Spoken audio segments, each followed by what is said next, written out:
Kumbukeni ghadhabu na hasira ya Bwana juu ya manabii wa Yerusalemu wanaotabiri uongo juu ya watu wa Mungu Baba aliyewaumba mwenyewe, wanaotabiri uongo juu ya watu wa Mungu Baba aliyewaumba mwenyewe.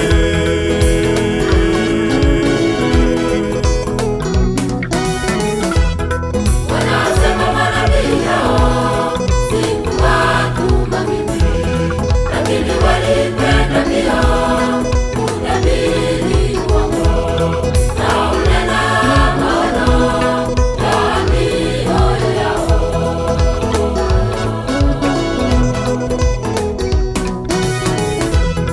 Wanasema manabii hao sikuwatuma mimi, lakini walikwenda mbio kutabiri uongo na unena maono ya mioyo yao.